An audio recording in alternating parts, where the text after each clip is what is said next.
My name is G.K. Manius, and I'm with Tarrant County. This is our third interview or news conference that we're holding as it relates to the H1N1 virus. Obviously, there's been things that have changed as far as the national level and some of the issues that we have heard from CDC. I'd like to tell you a little bit about how we'd like to proceed today. First, I'm going to make some introductory comments, and then I'm going to ask Ms. Lou Brewer, who is our Director of Public Health, to come up and give you an update as to where we are in Tarrant County as of 3 o'clock this afternoon.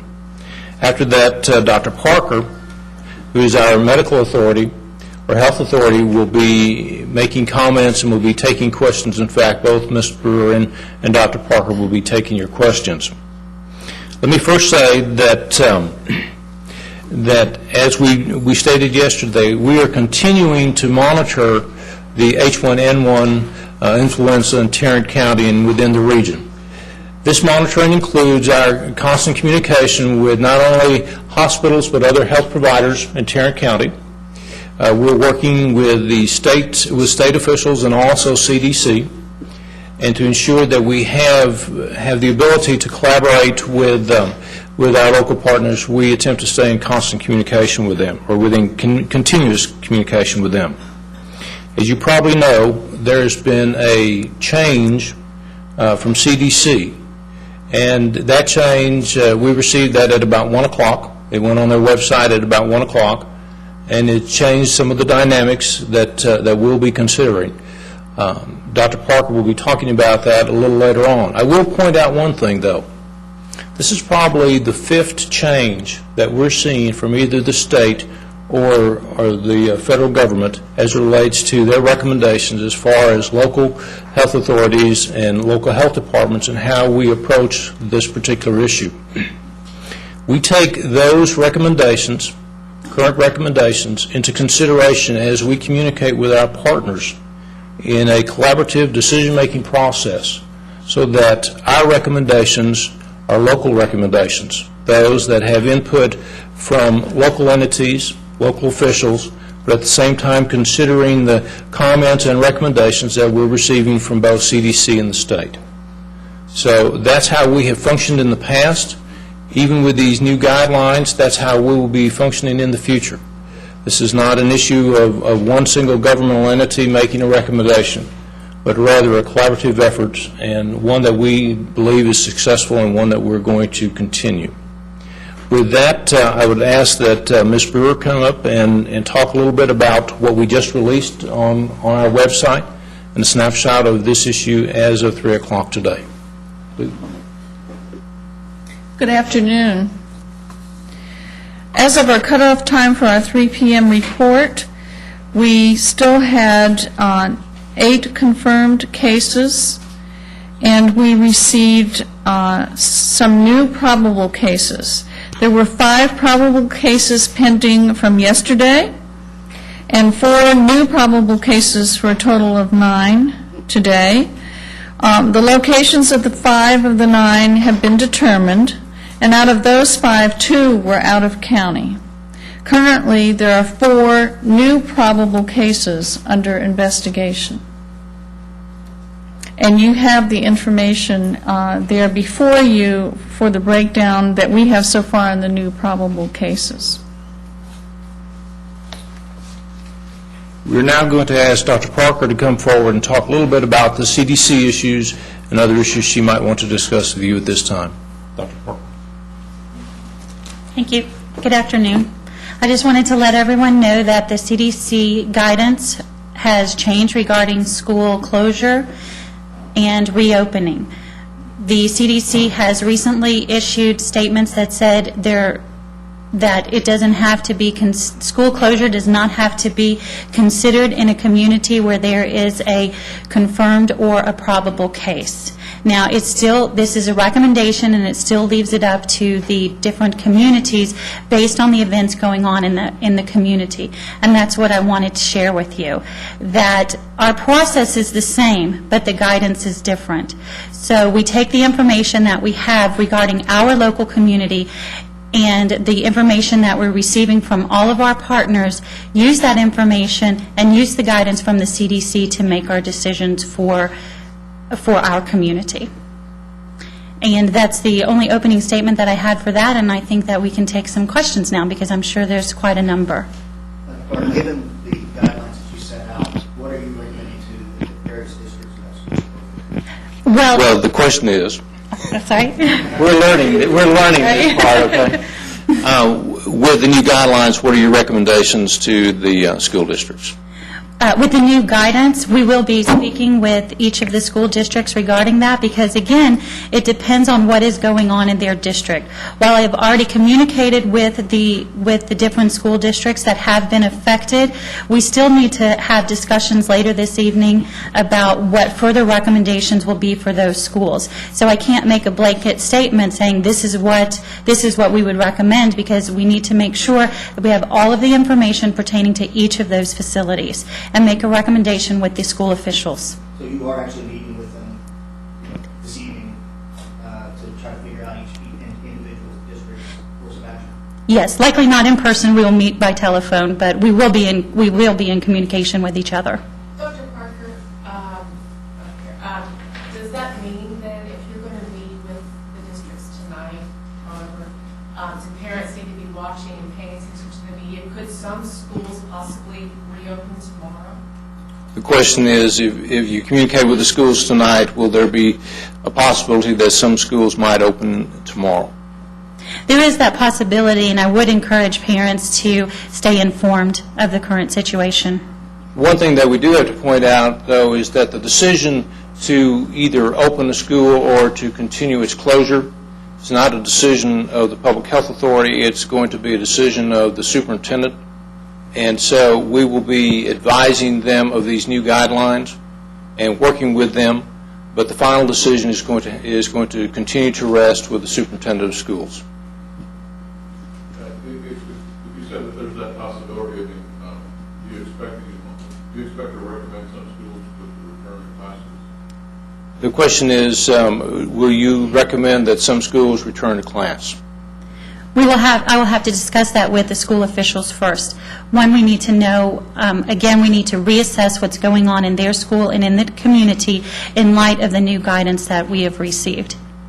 So if they do reopen, what are you going to recommend to those schools in terms of things that they do differently with their hygiene and that sort of thing? So if the question is, if these schools reopen, what guidelines are we going to provide the schools as far as hygiene? Well, we will continue to recommend good hand washing techniques, cough and sneeze etiquette, and the public health measures that we have been emphasizing throughout this time. But I don't think that I would recommend anything differently as far as hygiene goes at this point. But again, if that is a specific concern of a school official in a district, we will need to discuss that. Now, I can let you know that the CDC guidance has suggested that a child who has been diagnosed with an illness, that they not return to school for 7 days following the onset of symptoms. So for 7 days after they became sick, they should remain away from school, regardless of whether they feel better or not. And that is guidance that I would likely pass to the school officials there.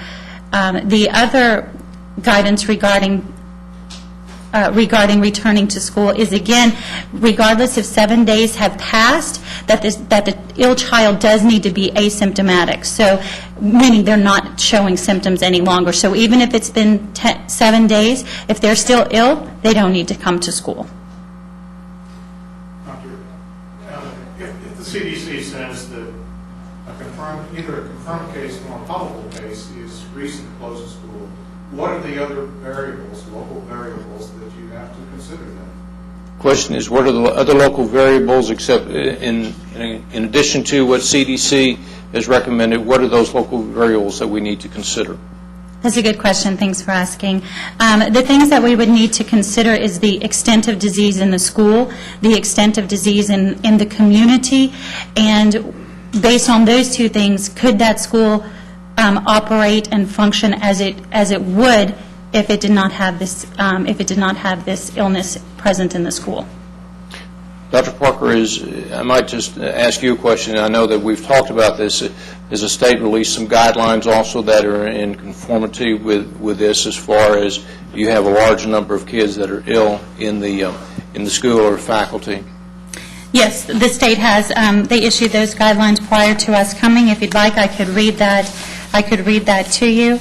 It says school closure is not advised for a suspected or confirmed case of novel influenza A, and in general is not advised unless there is a magnitude of faculty or student absenteeism that interferes with the school's ability to function. So again, the things that we just talked about, the extent of disease within the school, the extent of disease within the community, and not just the confirmed nor probable cases, but the absenteeism would reflect those that are just suspected cases at this point. We've not had more confirmed cases, but have we had more cases come back negative from the CDC of sample samples? The question was, have we received any negative samples recently from CDC? We have not had an update from the CDC. And how many negatives have we received so far? 2. We still I have just wanted 2. to double check, Yes. too. The two that were out of the county, can you tell me what counties they were in? The question was, those that were in region but not in Tarrant County, do we know which counties those are in? I can speak for one. One of those was not, one of the out of counties was actually out of state. It was someone who was visiting, and it was counted with our specimens because this is where the specimen was taken. So one is out of state, and the other out of county, I did not have that information. Have we passed that? Have we notified the region that there are 2 out of counties that we're working on? Absolutely. There's been a lot of debate on whether or not school districts or communities have overreacted to this or not. And have you had a lot of phone calls or pressure from parents going, how can you guys get this? Our kids should be at school. Did you overreact? The question is, there's been a lot of debate as to if the schools acted properly in closing. Have we received any calls or much debate from the public as it concerns this? I have not personally received any of these phone calls, but I know the debate is there regarding this issue. And my answer to that would be, when we made the recommendations that we made in collaboration with the school officials, we did that with the information that we had at the time and the guidance that we had at the time. The guidance and the situation has changed, and fortunately for the better, as it seems at this point. The disease, we know now that the disease is much more mild than we had been seeing in neighboring countries, and that the persons who are becoming ill have not required hospitalization. So I think we have good news that has come about. But at the time, when we made the recommendations and when the school officials made their decisions, we did it with the information and the guidance that we had at that time. With them, just some detail work, when do you believe you're going to make these? Is it a conference call? You're going to call them individually? Or what time is this going to take place? And just so we can kind of make some plans for news. The question was, when do we believe that we'll be making direct contact with the ISDs? What time tonight? I have made direct contact with most of the ISDs. I did have to leave a couple of messages, but I have made preliminary contact with the ISDs, and as soon as we finish this press conference, I'll be returning back to the office to touch base with the ISDs again. Now, the preliminary contact, was that by formal of the changes at the CDC or make recommendation or preliminary recommendation? The question was, the preliminary contacts that we've made with the ISD, was it for just notify them of the CDC recommendation changes, or was to us to discuss with them how they move forward? The contact was made to let them know of the changes in the CDC guidance, because once something comes out, it goes out in a flash, and I wanted them to be aware of that before I came to the press conference today to let everyone else who hadn't already heard about it know about it. How many school districts are we talking about? How many school districts are you talking to? And which ones? Okay, I will do this by memory. Fort Worth ISD, Everman, Mansfield, Crowley, Kennedale. It's not a school district, but it is a facility, Fort Worth Can Academy. Birdville ISD. So 7 off the top of my head. I don't have my notes on who I contacted. Ms. Brewer, did I miss anyone? I did miss someone? There are 8 and 2 privates. Independent. Oh, yes, thank you. I 8 did. ISDs and 2 independent or private. So I missed Lake Worth in that list that I just read, and then 2 private facilities. Fort Worth is going to be one that district-wide shut down out of those. I'm sorry. Some school districts. No, actually Lake Worth closed down district-wide, and not all of those districts did close down. There. Will the recommendation be the same for every school district, or the ones where there were more illness, would there be more of a concern in sending back to school? The question is, will the recommendations be the same for all the school districts, or will they be different concerning the severity of cases within the district? The recommendations will likely not be the same for every district. What we need to do is discuss with the school officials the situation at the school and the current situation, and make individual recommendations for the school. Now, in aggregate, those recommendations could be the same, but for right now, I cannot say that I would make a blanket recommendation to each and every school district that would be the same.